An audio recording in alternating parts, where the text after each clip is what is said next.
libër. William Walker e shkron një pyetje të mirë dhe interesante na kallëzon çka ka qenë të ndodhur në çat kohë që ka ndodhur masakra e Reshakut, në botë kallëzon ka pas plot vrasje edhe më të mëdha se gati 50 veta që u me të Reshak. William na kallëzon që në janar 99 ka ndodhur Reshaku, raportime tjera flisnin për masakrën në Republikën Demokratike të Kongos në botë. Atje mbi 500 njerëz të pafajshëm u masakruan nga rebelët Tutsi. Në anën tjetër, ishte ndodhur edhe fakti që kamerët e kuq në Kambodgja u akuzuan për mizori pa imagjinueshme dhe vrasje masive të kundërshtarëve të tyre politik.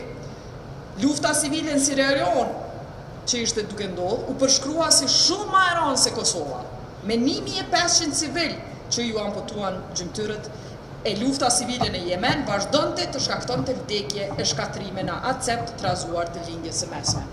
Domethënë, për ne që jetonim këtu, krejt koncentrimi ishte çka po ndodhte në Kosovë. Po në çat kohë kanë qenë të ndodh viktima nga luftat shumë më të mëdha se ajo e Reshakut.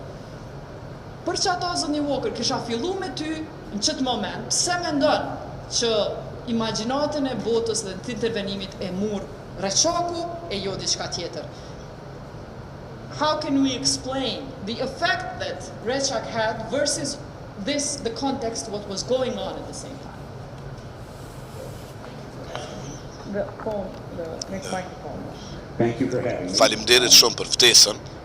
Yeah, I think Reshak, as you said, Me Reshaku, si thatë dhe ju, apo si kam thënë unë, was a ka qenë një intense but fairly Një- small. ka qenë intenzive, një masakër intenzive, por e vogël kështu në numerikisht.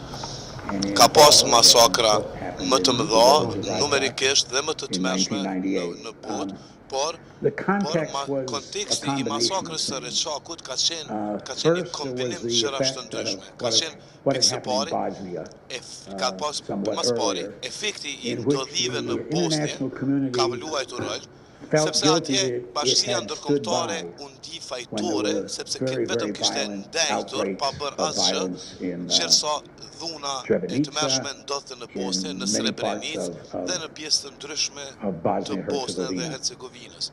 There was also, in my opinion, Gjithashtu, some very për special mendimin tim, parts ka of the pasur context in ka which pasur edhe Reshak copsa të happened ndryshme të that I mentioned in the kontekstit book. të ndodhisë së And Reshakut, it's të rastit kind të of hard Reshakut, to që e kam explain, përmendur but në let me libër, try very quickly. që është vështirë ta shpjegoj, por do të tentoj. Më lejoni të tentoj ta The shpjegoj. KBM came in here Misioni in verifikues October, erdhi and në here it was tetor, just 2.5 months misioni later. ndërkombëtar erdhi në Kosovë. There Dhe were a lot pas of 2 stories muaj e of gjysmë previous massacres here. The lajme Yashadi për family was masakra obviously të ndryshme në well known Kosovë, here, mas but pikë së not pari, around the world.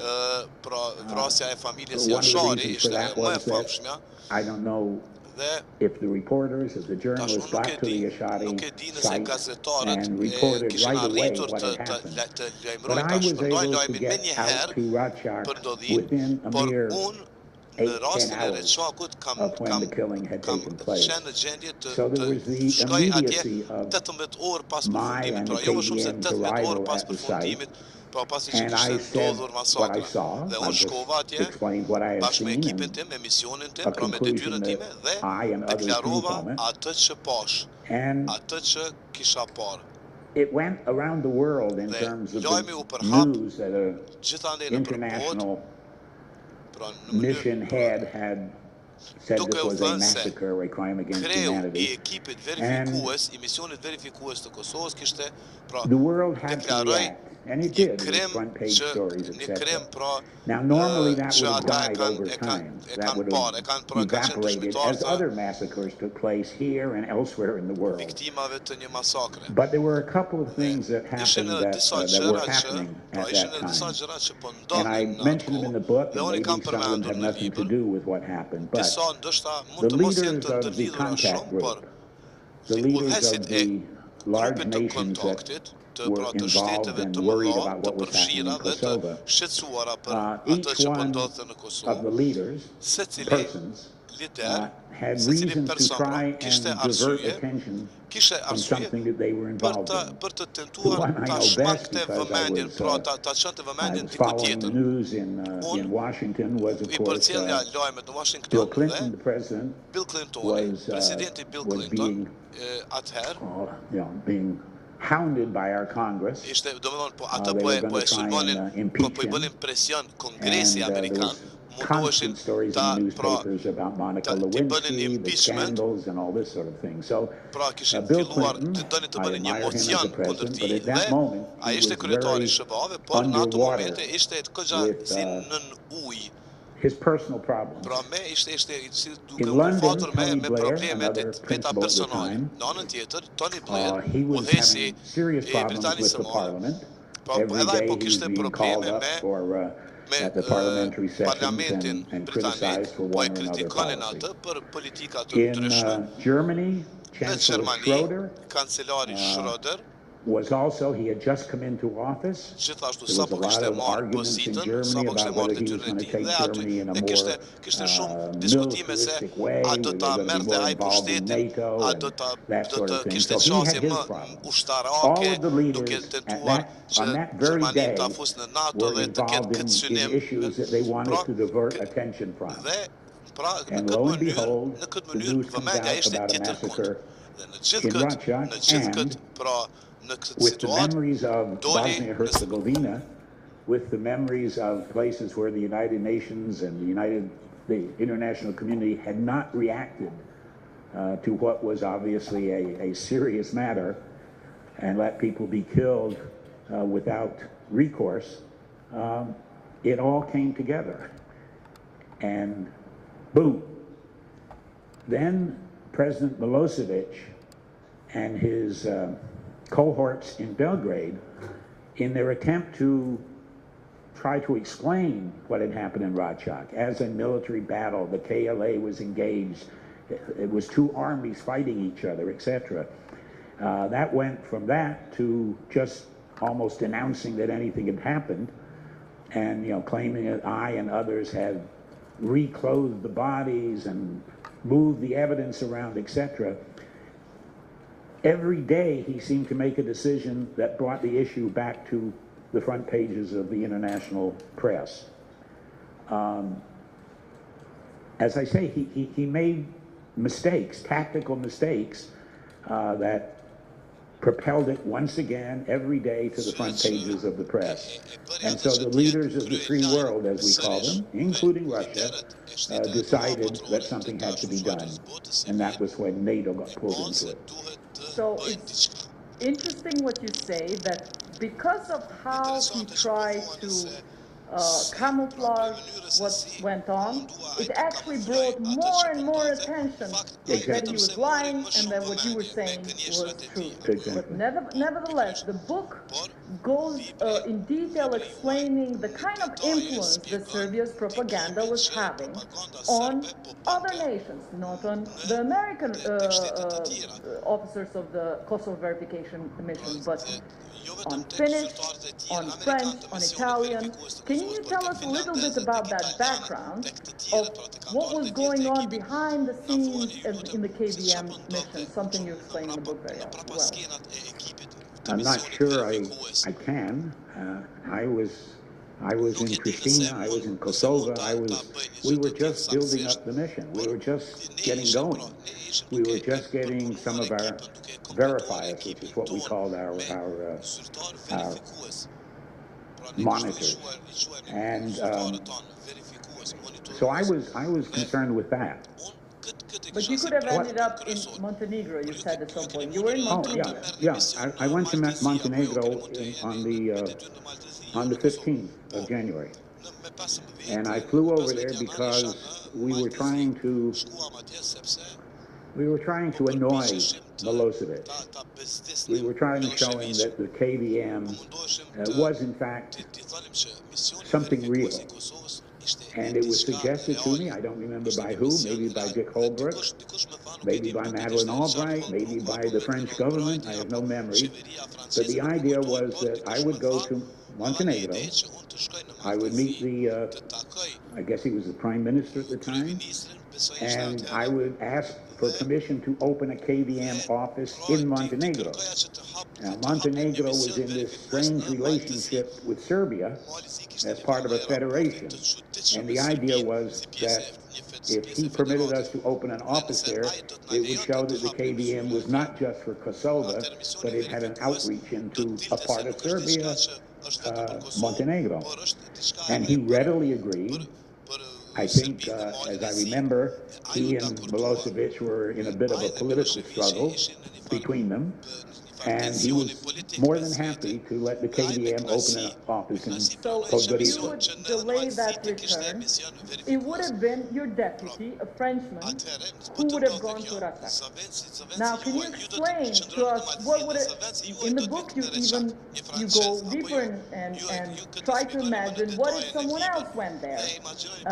What if not the right person was seeing those bodies and explaining from the gut what they saw?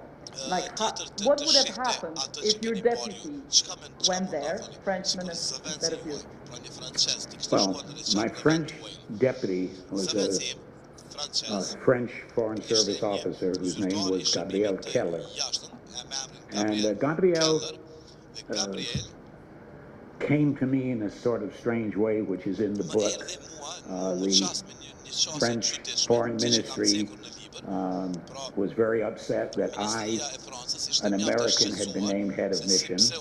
They were very upset that they thought I was declaring that I only wanted one deputy, and they insisted that if I had one deputy, it had to be a Frenchman.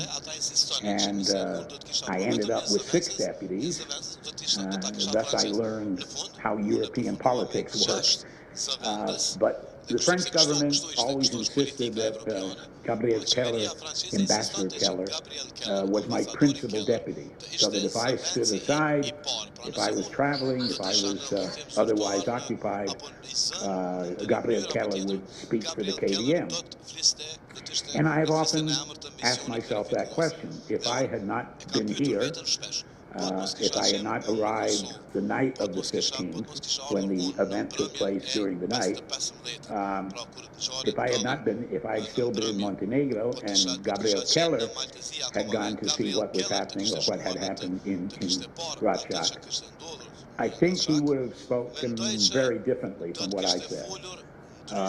Number one, Gabriel claimed that he, alone among my deputies, understood the Serb mentality. He accepted the fact that Belgrade had to act very strongly when faced with the KLA, when faced with an armed insurrection. He was also, as many French diplomats are, very reluctant to use strong words. So if he had gone to Račak, I think, I'm only guessing, I think he would have explained it as something has happened here. There are 2 sides to the story. The government says it was a battle between the KLA and the Serb security forces. On the other side, there are people who say that it was a massacre. I do not know. I, Gabriel Keller, do not know, and I am calling for an intense investigation. And I am calling on the world to look into this and examine it, which is what diplomats usually do. So why, Mr. Walker, did you not do what diplomats usually do? A man of 30 to 40-year experience as a diplomat, ambassador, you've been to El Salvador, you were not unexperienced. Why did you say what you said? Why did I say it? Yes? Why did you say crimes against humanity instead of something bland that would have never made sense? Well, number one, I saw it, and I saw the results of something that had happened just hours before. There had been no time for anyone on any side of the issue to change the scene, change the crime scene. And what I saw looked like a massacre, sounded like a massacre. My verifiers the KVMers who were there, they were out and about. They were picking up bullet casings and that sort of thing. And it was quite obvious that the shooting had come down from the ridge above where the 45 villagers were killed. The evidence was quite clear what had happened. Now, why did I say what I said? Maybe because I came from the American Foreign Service with, as you say, 35 years experience in Latin America, not in Europe. In Europe, diplomacy is handled a little differently than it is in Latin America. Explain a little differently. In my foreign service, we have a difference. I don't want to exaggerate it, but there is a difference between those who have come into the service and served in London, Paris, Rome, Europe, or even the Far East, Tokyo. Diplomacy there is quite formal. There are certain protocols you don't violate. And in Latin America, I was involved in all sorts of messy situations, the embassy being attacked, all sorts of things, some of which I describe in the book. And it tends to be a more open conversation with the press, with the media, as to what you're seeing or what you think is happening.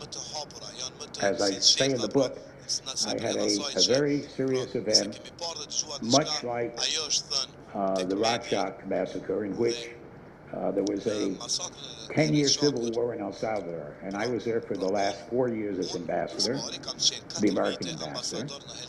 We were donating over 50% of the national budget, so we were involved big time in El Salvador. We were on the side of the government, not on the side of the Cuban-Russian-backed FMLN. And in the middle of a final offensive by the guerrillas, in which my residents received a lot of bullets, it was a very dangerous situation, a very horrendous act took place, which was someone went into the the Catholic University, which was a center of leftist thought, and executed 6 Jesuit priests. The execution of 6 Jesuit priests was much more projected into the world. It was a real horror story in which up to the Pope was denouncing the event and also denouncing the American government for not solving it immediately. So when I went before the press in El Salvador, I sort of did what I was describing as the European approach. I said, this happened, maybe it was the government military, maybe it was the rebels, I don't know the proof, I don't have the proof, and I was criticized for trying to cover up a horrendous event.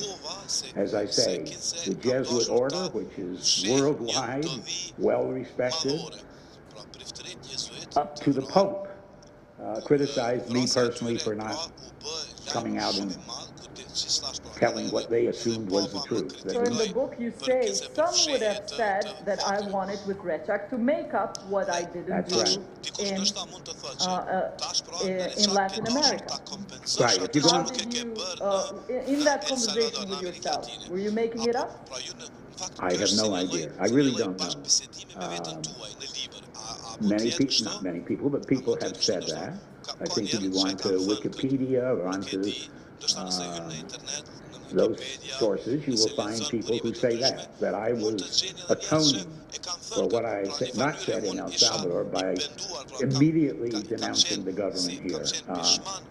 I don't think that went through my head, but it might have.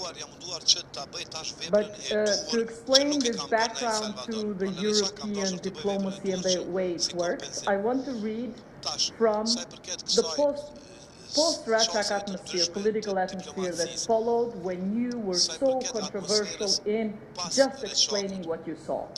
What happened afterwards is interesting to me in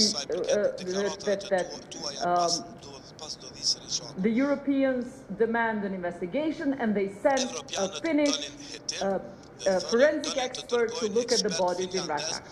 And it's important what this Finnish Forensic expert tells William Walker first in private and what she says in public. And it is this part that I want to read out, this insert from the forensic expert Helena Renta, who was doing a talking to the press on 17th of March 98, a month after Raqaq massacre. Dr. Renta mriti e shoqëruar nga një përfaqësues i Ministrisë së Jashtme finlandeze. Pas konferencës për shtyp, patëm një diskutim pozitiv në zyrën time. Ajo më informoi se raporti finlandez nuk i kundërshtonte përfundimet e mia për atë që kishte ndodhur në Raqaq. Ajo përmendi djegjet nga baruti në trupat e viktimave, që tregonin se ishte qelluar nga afër e jo nga lartësia e një beteje.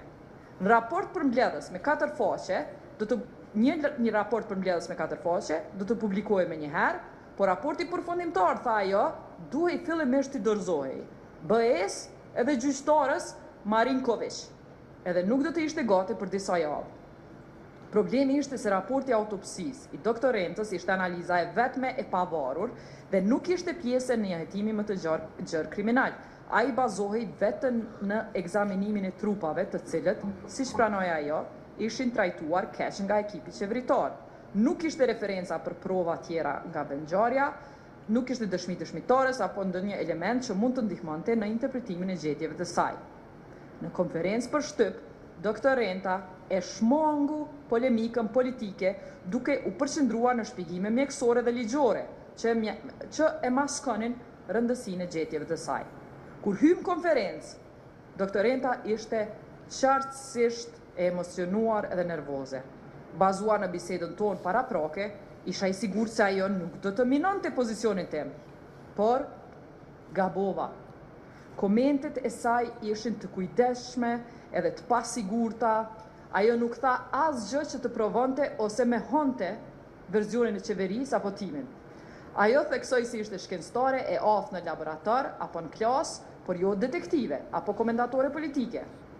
Nervoziteti i saj ishte i dukshëm edhe ajo shikonte her pas here përfaqësuesin e Ministrisë së Jashtme, i cili mbeti i ngrirë në vend. Ishte një katastrofë prej fillimit deri në fund. U largova i bindur se ajo ishte udhëzuar të mos bënte ose thoshte asgjë që mund të shkaktonte probleme me Beogradin, me shpresë se ata do të nënshkruanin në rajnë buje. Fatkeqësisht, kur Dr. Renta përshkroi kufizimet e hetimit të saj gjatë konferencës për shtyp, gjuha e saj e kujdesshme krijoi hapësira për keq kuptime. Ajo tha, BE-ja u përfshi në hetim një javë pasi trupat u gjetëm. Çfarë ndodhi gjatë asaj jave është çështje spekulimi, gjë që bie jashtë kompetencave të mia. Fjala spekulim shpërtheu në soll, askush nuk e mori si term teknik dhe të gjithë menduan se ajo nënkuptonte ndërhyrje ose fshehje të fakteve.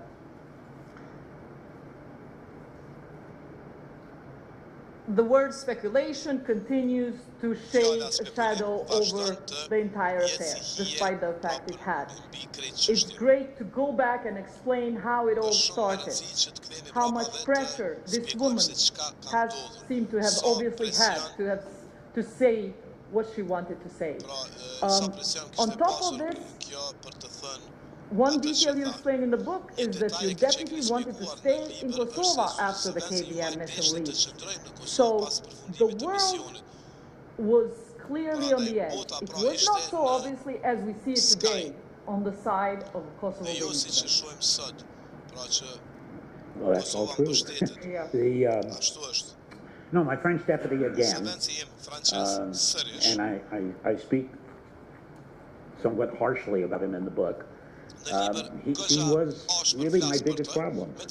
You know, I worried about Mr. Milosevic. I was worried about but it's not Deputy Prime Minister Steinovich. But my French deputy, as you mentioned, after all this had taken place, and we were evacuating, and I was given instructions, all KVMers had to exit Kosovo because there was the threat of a bomb by NATO. And we had a very dramatic exit, all 1,200 verifiers in our orange vehicles and all our equipment that we could carry, we all left in one day. And I got to the border with Macedonia first, and I waited till all my people had passed through, and then I was the last to leave, along with my British deputy. Gabriel Keller came to the border accompanied by a two-person team, a personal political consulting team that he had received from Paris, I guess. I never knew who they were or what they were doing. I was introduced to them, but beyond that, I know nothing about them. Anyway, as we were all exiting, Gabriel Keller came and told me that he was not leaving, that he was going to stay on after our removal from the scene. And I don't know whether this was instructions from Paris or whether this was his own decision. When I asked him what he thought he was doing, he said, I'm going to stay here and continue to report on the situation in Kosovo. And I said, Gabriel, you don't understand that we have been instructed, I have been instructed to get everybody out, leaving behind not one person. So if you don't leave, then I'm not leaving. And you will interfere with the exodus that we are undertaking here. What was happening to your translators? 1,200 verifiers had translators, local translators working for them. As we know from the time, Serbs were taking evidence. The Serbian police was evidencing all Kosovo Albanians that were working for internationals or even spying, as they were seen, for internationals. Well, we were very worried because I got the instructions from Vienna to execute our evacuation on the afternoon of whatever the date was. And when I said, how long do we have to get out of here? They said, come out immediately. So I had to call a meeting of all our local staff, Serbs, Albanians, if there were any Roma, I don't know. And I had to tell the local staff that we were leaving. And everybody knew that when we left, the threat of NATO attack was very real. And I told them I had to apologize that we were leaving them to a fate that was not going to be pleasant. I was surprised to be told by young Albanians that were in the audience, don't worry, Ambassador, we know you have to leave, and until you leave, other things cannot start to happen to make the situation better. So they were very understanding, even though it meant real violence. At that point, I had to tell our local staff that we were leaving, but we could not take out with us any non-international staff. And again, they understood completely. At that point, I made one exception to that protocol. And she's here right now. Alma Kamendi was my interpreter from Albanian to English and English to Albanian. And she had been at my side in every meeting, every event I had been in. So I knew she would be a very specific target when we left. She also had a new baby in her arms, a young baby boy who I had the privilege of somehow becoming his godfather. He's a big man now, standing. He's a big man now, yeah, he's a big man. I barely recognize him. But anyway, I told Alba that I was going to take her out. And her baby. And the baby, well, and her husband, take out the family. Because she had been my voice. When I spoke, when it went into Albanian, sometimes into Serbian, it was her voice, not me. So I think the connection was made that she somehow, was translating in favor of the Albanian side. This was not true, I'm sure, but I told her we would take her and her family out. Her husband, good, patriotic, Shqiptari man, said, I'm not being chased out. The Serbs aren't going to make me leave. This is my country. I was born here, and I'm going to stay. So we left him behind. Of course, 6 weeks later, we got the word that Ardi had in fact left the country, fled into Albania under some rough treatment by the Serb forces as he left, and like many other Albanian men here, he had to recognize the reality of what the Serbs might do and did do as the bombing was taking place. I'm glad you recognize the contribution of translators rarely recognized. I've spoken to some of them who were part of KDOM that became part of KDM later. They were actually visited by police during the bombing because the police wanted to have informative talk with them. Police came to their home, but cleverly they had changed addresses. Majority of them were not staying in the same address as they were listed during the bombing. This is what happened to your translator, but we have to also talk about something you don't talk in the book, and I've been dying to ask you. What happened to your career after what you said in Reshak? Again, to tell you the truth, I don't know. It didn't go very far. Madeleine Albright was the person who selected me, for reasons I'm not sure I understand, to go to Croatia in '97 to be the head of the United Nations